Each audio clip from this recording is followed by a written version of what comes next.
Hey there, everybody. What's going on is I'm going to practice my bench bar CLE that I'm going to put on tomorrow.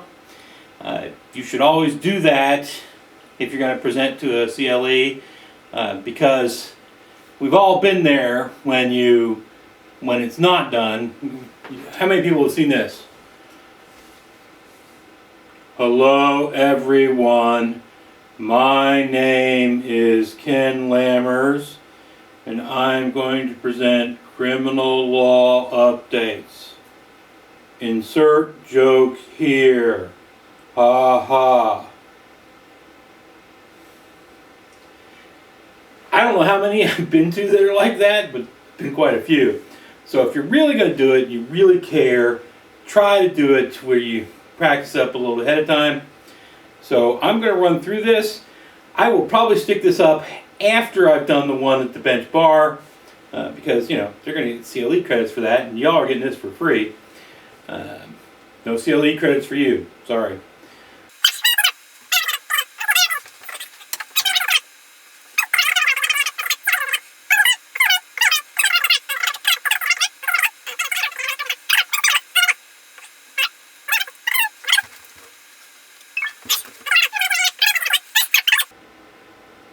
Hey everybody, I'm Ken Lammers. For those of you who don't know me, for those of you who do know me, I'm still Ken Lammers, and this is the 12th or 13th year I've done one of these. Well, actually, it's more like the 11th or 10th since we took 2 years off for COVID, a nice vacation. But here we go again, and let's jump into it. Same rules as normal. The Mike Abbott rule applies. You can't ask questions while I'm going through it because I've got a lot to cram through 2 hours. But at the end, I will be happy to pretend I know any answers to any questions you have. So, let's start. As always, we're going to start with the United States Constitution. That's what we always do first. And here we go. The Fourth Amendment, bags. Now, we all remember Gantt, right? Gantt said you cannot search somebody or search somebody's car just because you arrested them. That overturned a pretty long-standing precedent that had been around and we'd all been relying on, which didn't make the most sense in the world, but it was something that was there. It was a hardline rule. Well, that went away. You can't search cars, and that's a totally different case, just because you arrested somebody. Now, the Fourth Circuit, this is a Fourth Circuit case, mind you. I don't think this is law the way it is in Virginia currently, but I think this is this is the way it's trending across the nation.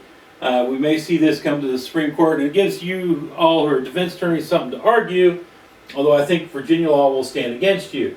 In the Fourth Circuit in this, U.S. against Davis, Davis was down on the ground, face down, hands cuffed behind him, and while he was arrested, and then they went and searched his bag. And the Fourth Circuit said, no, you can't do that. He was totally under control. There was no way he was accessing that bag. And in doing that, they do distinguish a couple of their older cases and say, look, if the guy's under arrest, but he's up walking around on his feet, his hands are cuffed in front of him, that sort of thing, he can still reach the bag, yes, then the search is valid. If the guy is down, if he's secured and far from the bag, whether he's secured and how far he is from the bag, those are relevant factors. This guy is totally secured. You took the bag away from him. He wasn't accessing it. But if you don't handcuff the person, if you don't keep them secured, then you can search the bag. Courts, gotta love courts trying to make officers make their job more dangerous. Okay, residents. The residents. This is Lange against California, and in Lange there was a California trooper, and eluding a police officer there is just a misdemeanor, unlike in Virginia where it's a felony. And guy did the typical thing where they go and flip off the officer, make a lot of noise, not just keep moving, right? The officer follows him all the way home, lights him up, he doesn't pull over, right? So there's a misdemeanor crime, not pulling over. And the officer follows him to his home, goes into his home, and arrests him, gives him a DUI, the whole 9 yards. And the Supreme Court of the United States says, well, you can follow somebody into a house for a felony, right? You can't do it for a misdemeanor unless there are exigent circumstances, basically unless there are exigent circumstances. So, if you don't have a warrant, if they don't have an arrest warrant, they can't follow somebody into a house on a misdemeanor, even if they've seen the crime occur. Of course, there's exigent circumstances.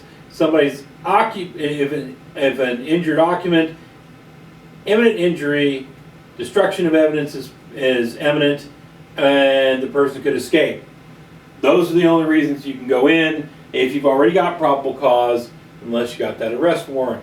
So that's a fairly significant change in the way we've all thought the way the law works. So only go in with felonies.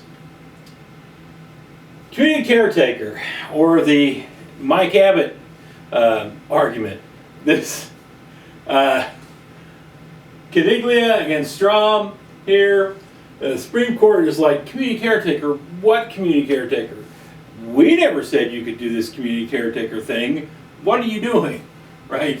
And what happened in this case was the officers took a guy away for a mental evaluation or for a mental lockup. I don't know exactly what was going on there, but he was gone. They realized he's got a bunch of firearms in the house. Rather than going off and getting a search warrant or going off and getting a red flag order like you could in Virginia, and they just go into the house and take the firearms.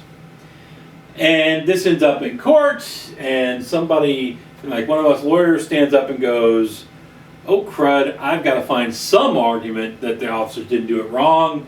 Let's say that, community caretaker, because they were trying to, make the world safer, a better place for themselves, and the community, for everybody, right?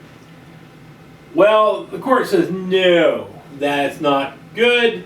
And they're like, the fact that we've said that that police do these civic tasks doesn't mean that they just get a pass if they're doing some sort of civic task. They still have to follow the Constitution. So they don't, they basically, there's a part in the opinion, it's been a while since I've read it, but a part in the opinion it says, what is community caretaker? We never said there was a community caretaker exception. You people have been making law without us, and there are other exceptions, but none of this community caretaker stuff. And so we all just went ahead and ignored them and keep using the community caretaker anyway as shorthand for all sorts of other reasons that an officer would be in a place. McCarthy against Commonwealth, and this is later in the same year from our Court of Appeals. And in McCarthy, the court says, look, community caretaker does not apply to homes or motel rooms, any place that's kind of a residence, right? Doesn't apply. So,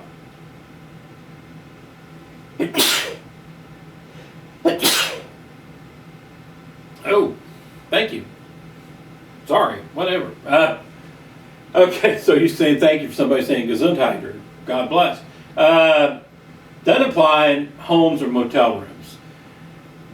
They do say there's still the emergency aid exception for homes, hotel rooms, right? There would be exigent circumstances too, but not here. Emergency aid exception, somebody needs aid, duh. Somebody's in the house screaming, help me, I've fallen and I can't get up. Limited to exigency, you can only go in to handle the situation, and officers can do a cursory sweep of the location while they're doing this. Make sure nobody's going to jump out, and it's not an ambush. Nobody's going to jump out and stab them in the back while they're trying to deal with somebody who's hurt. But no community caretaker.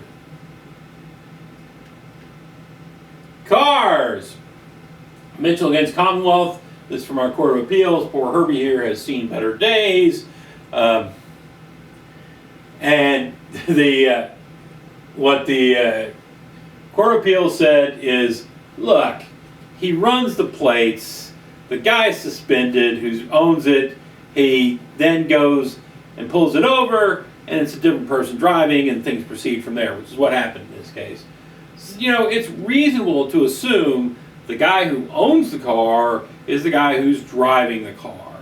And the Court of Appeals says that's just fine. I think that's just common sense. We've all been dealing with that, working with it under that assumption for a long time. Okay, shooting and seizure. This is interesting case all around. Application of physical force. Once they put force on somebody, even if it doesn't subdue the person, they're seized, right? They can escape the seizure, but they're seized. Once the officer puts force on them, they do say, an arrest is physical force or submission, right? And a fleeing person is seized while they're shot. And I don't remember all the facts about this case, but I do remember that, the guy's running away, he gets shot, he keeps running, so he is seized when that bullet hits him.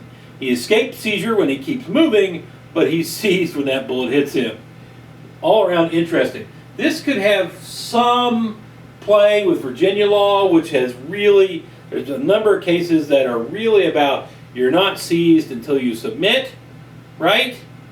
Well, if there's been a use of force in any way, shape, or form, they're seized, right? So even if they don't submit. So that's something to keep in mind. The right to confront. Cortez Rivas against Commonwealth. Translator on the scene is not a witness. So you've got somebody that doesn't speak English. You are desperate enough to call me in to try to use my Arabic. Ana biatkalam mahum. I talk to him for a bit, get the answers back and forth, but I don't do anything, right? All I do is use the language. And then goes to trial, and you get a competent interpreter who actually speaks both languages really well, and you want to call me as you're saying that what was said at the scene can't come in because the translator, I must be there to testify. This is the court saying, Supreme Court of Virginia saying, no, all the translator is doing is using words back and forth. Unless the translator added something to the situation, then you can call them for that. You can't call them just because they were the translator. Logan against Commonwealth. This is about return of service on I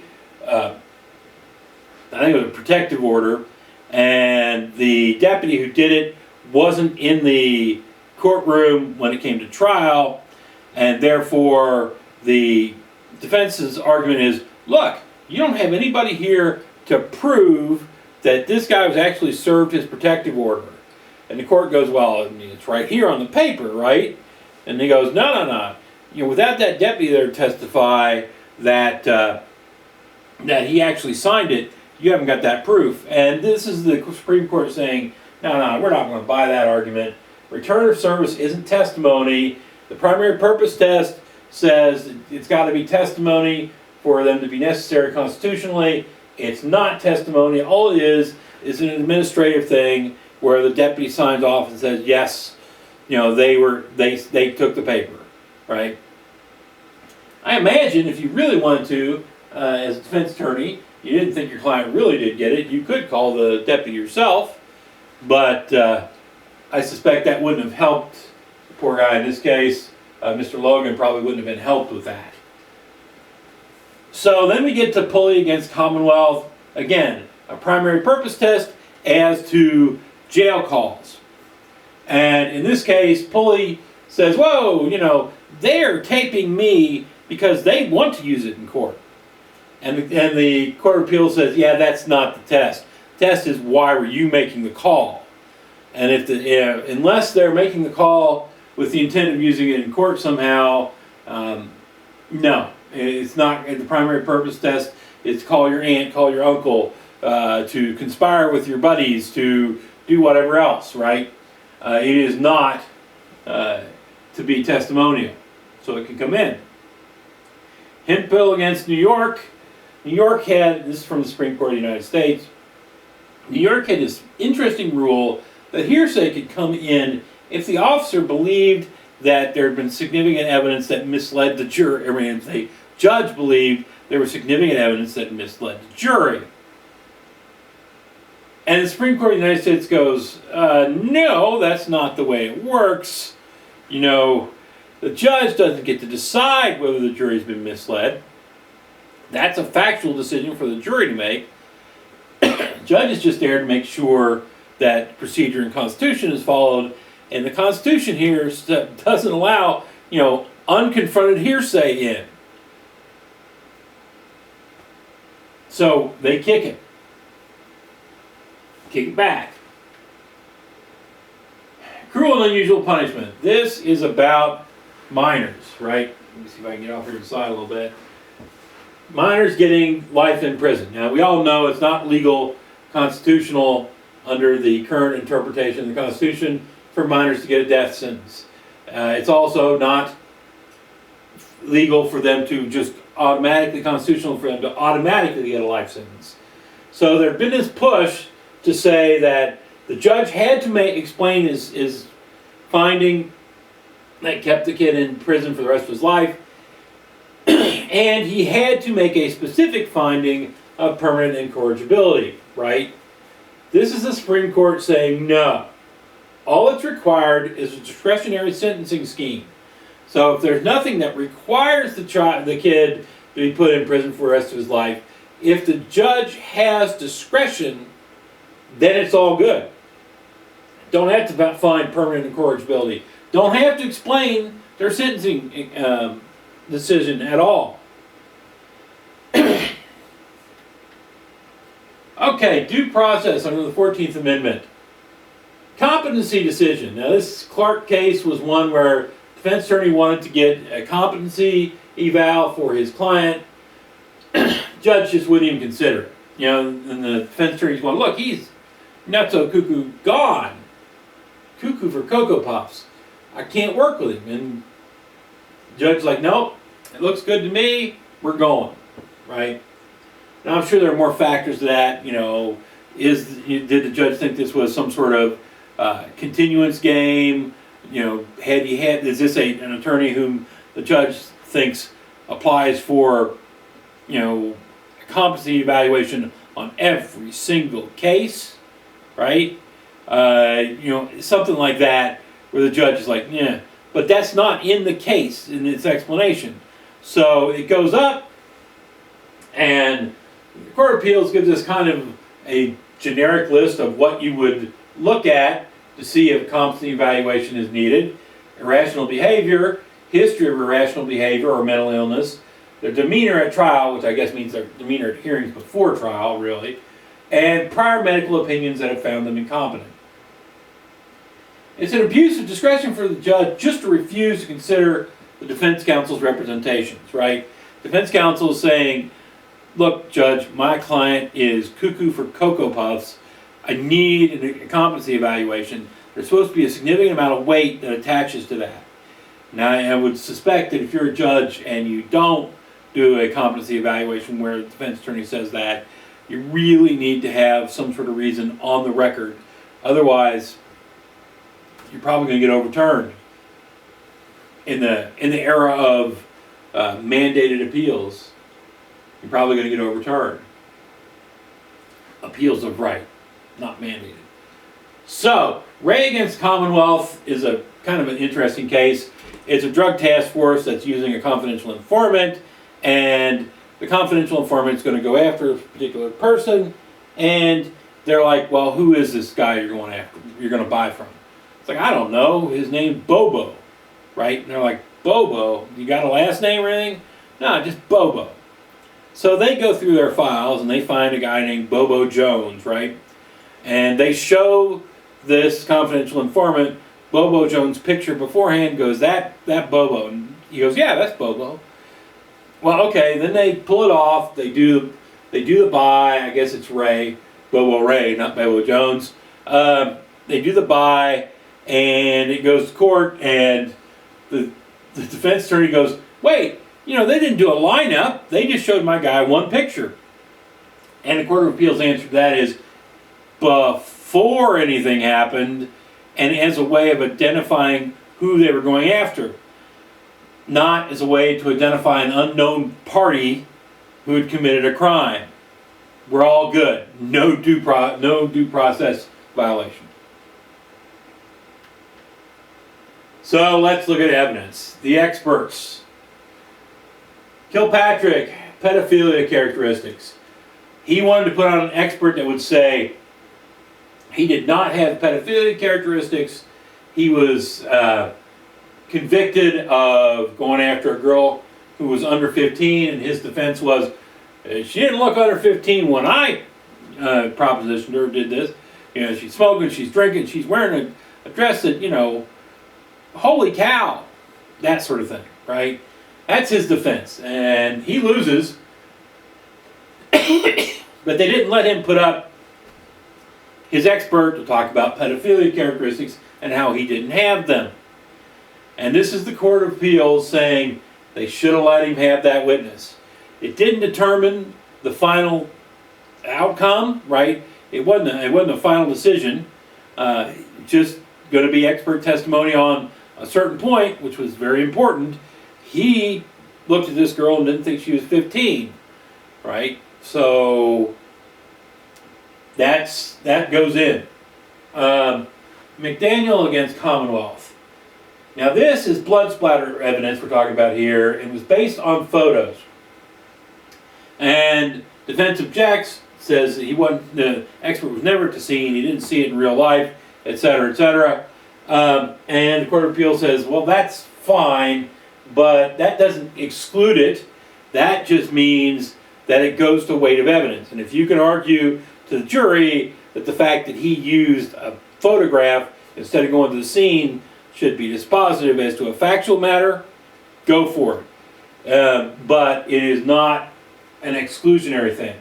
They go on further to say you have to challenge photos when they're introduced, not when the expert is testifying using them. So when the detective introduces the photographs, 3 witnesses earlier, that's when you got to object. Try to object to them when the expert is using them. You've already lost your time. Can't do it then. Co-conspirators. Play against Commonwealth. Co-conspirator statement can come in if it's in the course of or furtherance of the conspiracy.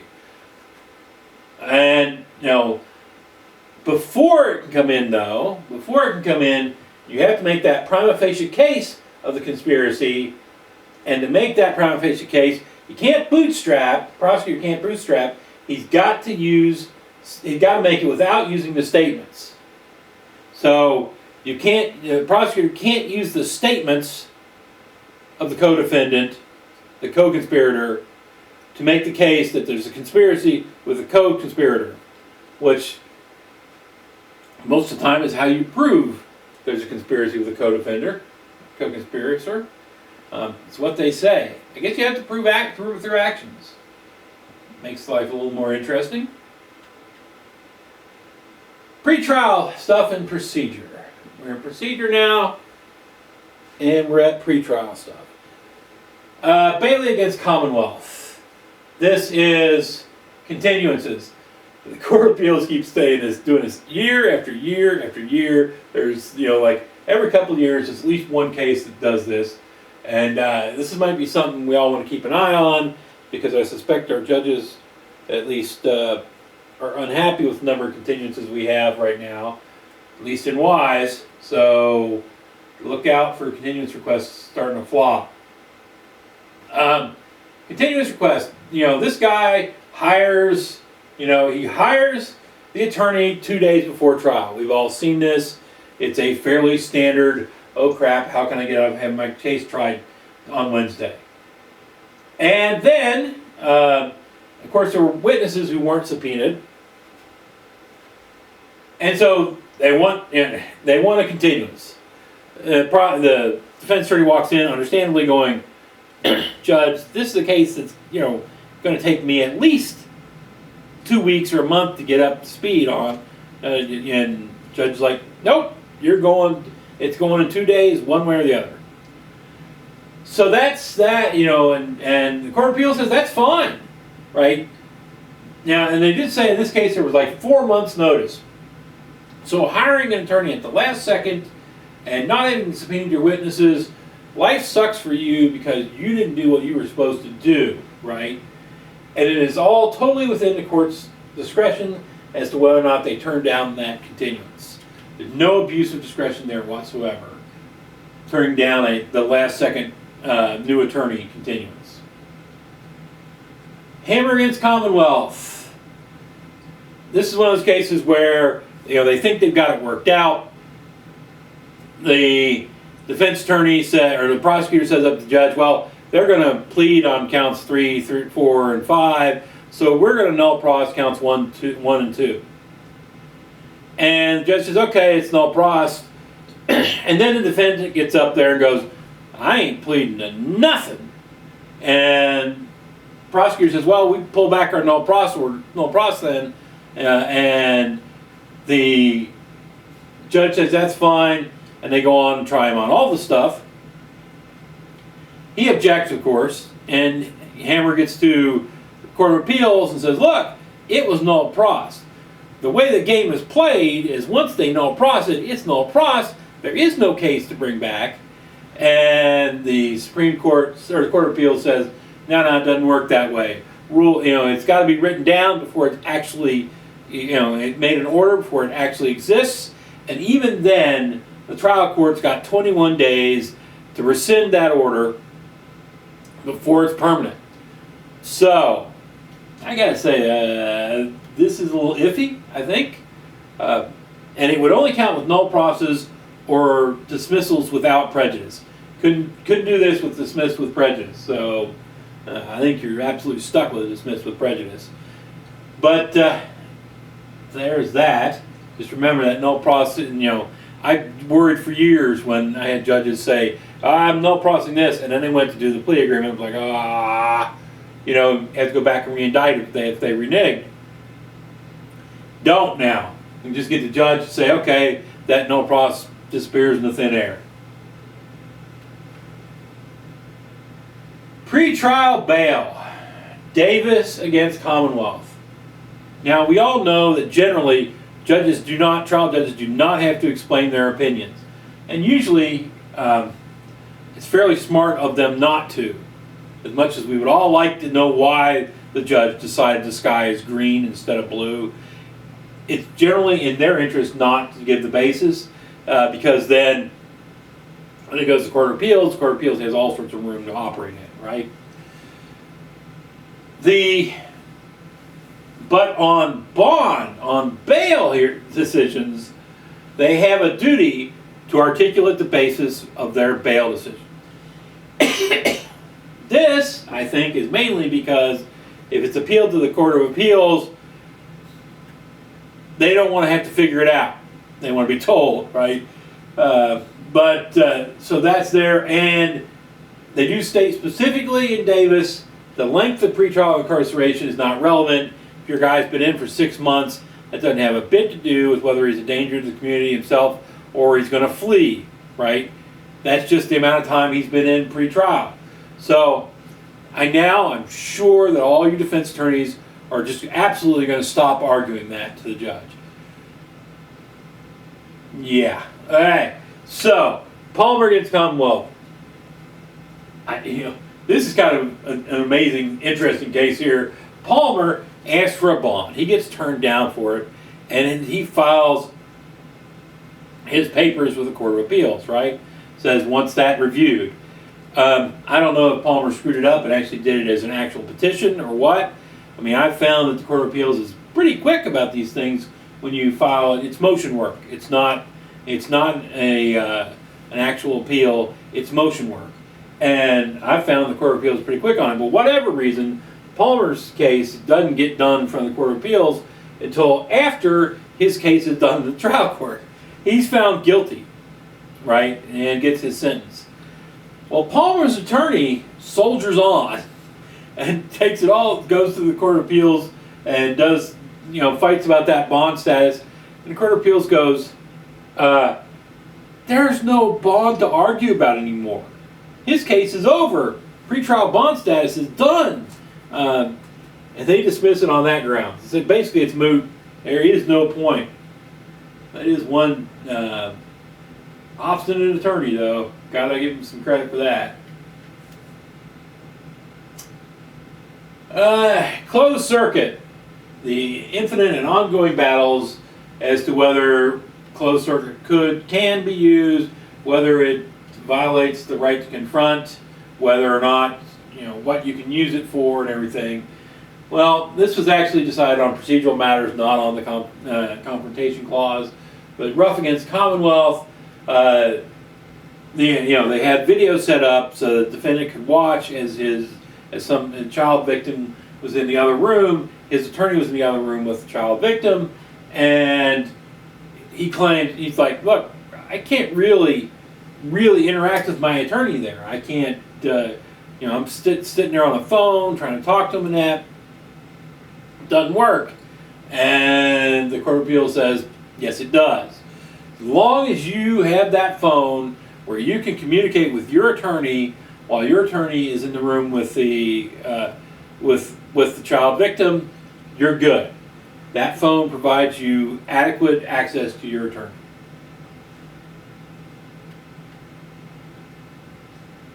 Okay, affirmative defenses. This is kind of the year of affirmative defenses. They did 2 or 3 things on this year. Pinedo against Commonwealth. This is your claim of right the affirmative defense in a robbery. If it is your property and you go to take it back from somebody using a firearm or whatever force or threat, right? You do that, well, you can't steal your own property, so there is a claim of right affirmative defense. It was my property. When I stuck the gun in his face and made him give it back to me, I didn't do anything illegal. Now that can be actually your property or something you have a good faith belief is your property, right? So, no robbery. Even if the good faith belief is mistaken. So that's there. But, the Court of Appeals says, this does not apply if you're dealing with contraband, money from the sale of contraband, or any fruits of the crimes. So, you're trying to get your meth back, you don't get a claim of right defense. You're trying to get the money that some guy should have paid you for your meth, you don't get a claim of right defense, right? You try to get the TV that you bought with the money that you got from selling meth. I think it's a little more touchy, but fruits of the crime, I think it's arguable not. So, I think those are the parameters of that claim of right defense. Myers against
he's not going to carry it in with him to the 7-Eleven, and he's not going to leave it in plain sight in his car.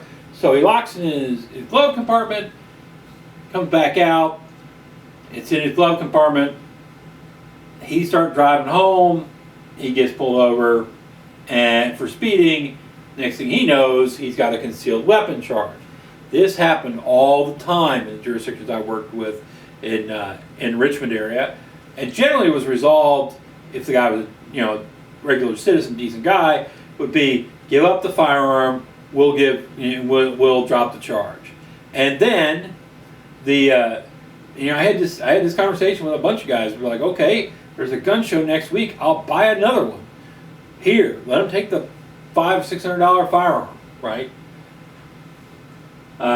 That was not an issue here. When I told deputies that was going on, they kind of looked at me like I was from Mars when I first got out here, and said that ain't never happened here.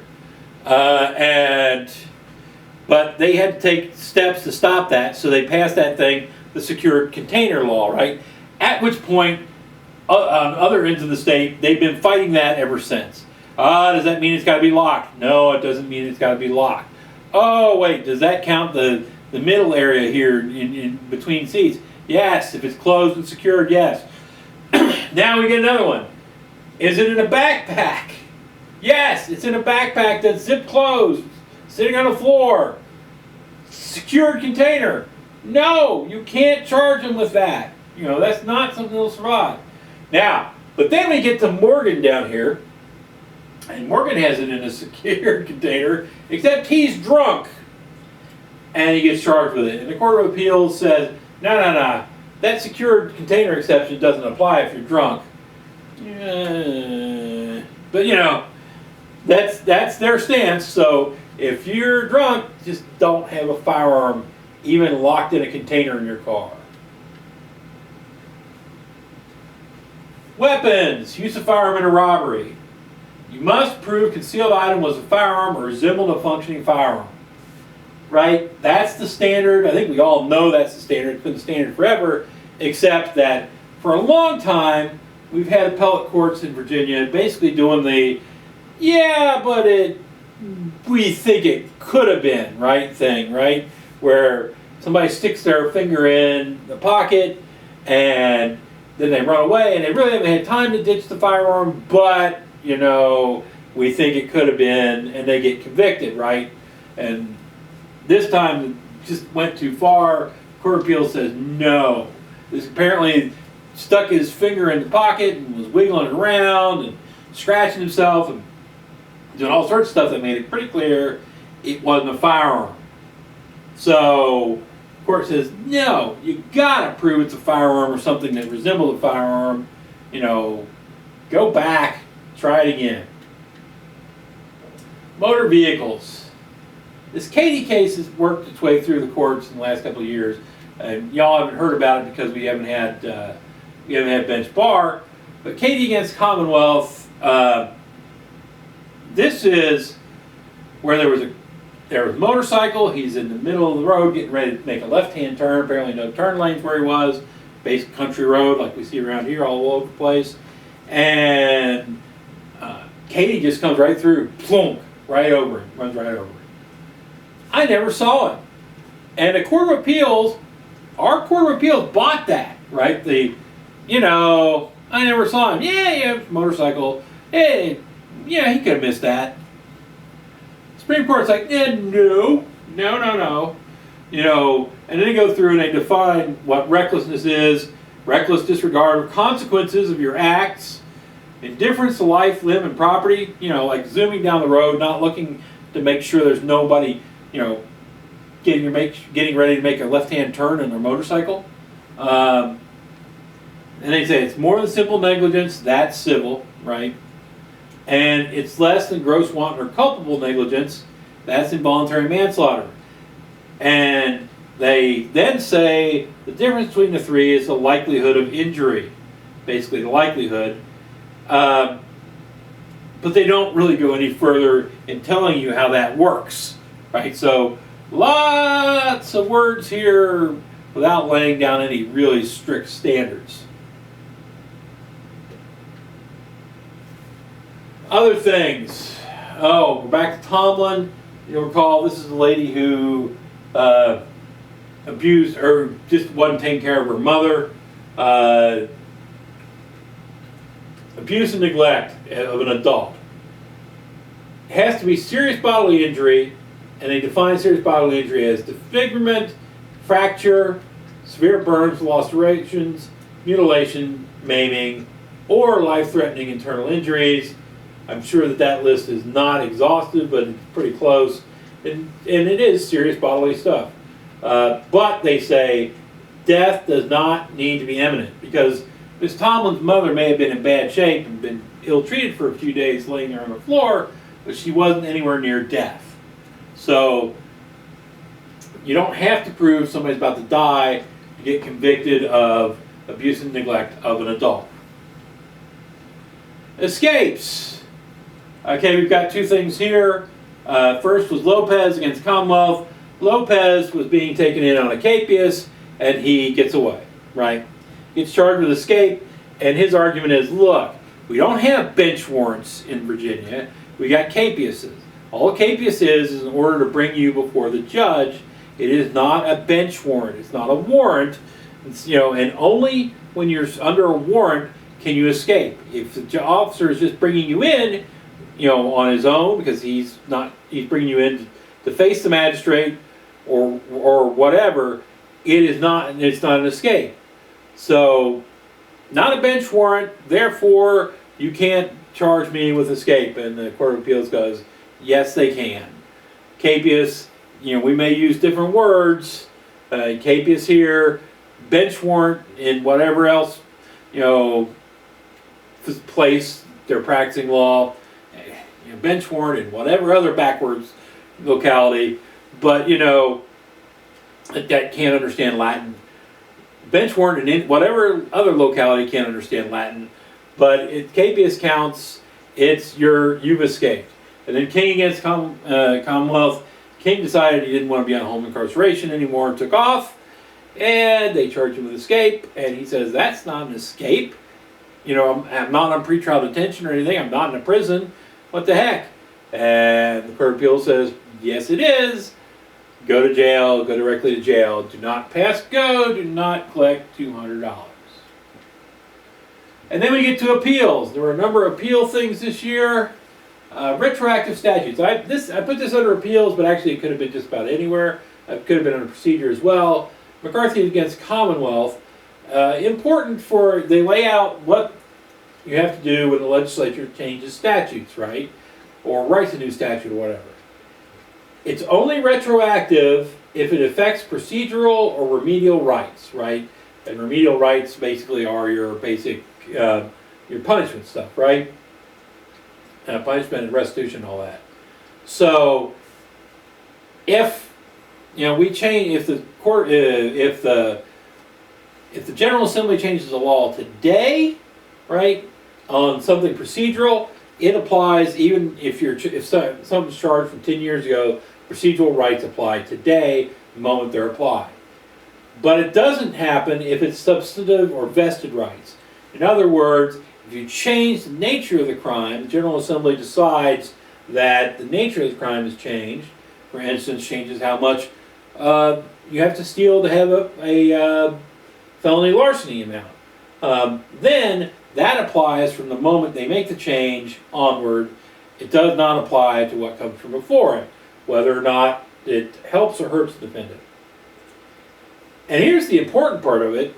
If both substantive and procedural are affected in the same statute, it is not retroactive. It's probably too late for us to know this now, and probably was even when it came out in November 2021. But think about this on July 1, when petty larceny third, felony petty larceny third, became non-existent. Well, that both affected substantive and procedural matters, right? It affected punishment, which is procedural. It affected the actual crime, third petty larceny, substantive, and that would have meant that both of them are affected. It's not retroactive, which means that we should have kept going and convicted all your petty larceny thirds rather than all the nice deals we gave you, because we didn't know that that was the way it was supposed to be. So we'll know in the future. Who knows if they ever change anything back to some of that stuff. Appeals, wrongly naming the Commonwealth. This happens all the time. And every so often, the appellate courts get upset about it. And what this is Commonwealth attorney goes in and is doing misdemeanors on Coburn Day or Norton Day, right? And some of the misdemeanors are written on, state paper. Some of them are written on town paper. Usually the ones that the town can make money off of them are written on town paper, right? Under a town ordinance. So driving suspended is under a town ordinance rather than under the county ordinance, because it's been decided that nobody gets punished for any driving suspended, even if it's their 27th time. And so it's under the town, right? Well, Corey or Alicia or Jennifer are dealing with that case, and they deal with it in General District Court on the ordinance. They deal with it in Circuit Court on the ordinance. And then you appeal it after your client's been convicted of both of them, and you appeal it and you name the Commonwealth as the party who you're appealing against. Well, that's wrong. The town of Coburn is the party which you're appealing against, not the Commonwealth. And by doing that, it goes up. The Attorney General says, I haven't got any jurisdiction to deal with ordinances. I'm out. And makes a motion, objects, and motion to dismiss. And then, unless you can get somebody from the town attorney, or somebody from our office representing the town to step in to represent the town, you've lost. And that's what these three cases stand for. Now, the first two are basically if the city, town, or county makes an appearance, despite the fact that you put Commonwealth in your case, well, then they waived it. It's all good, right? They've waived the defect. Again, Johnson against Commonwealth, same thing February this year. There was no objection to the fact that the Commonwealth was named instead of whatever town or city should have been named. And, the proper party actually showed up, so it's all good, right? And then we get Lundmark, which there was no appearance. They named the Commonwealth when they should have named a town or city or county, and nobody showed up, right?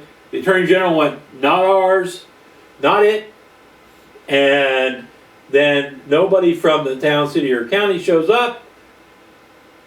The Court of Appeals says, nope, that's it, it's gone. You can't win if you don't name the right players. And that is something to keep in mind if you end up doing those kind of cases.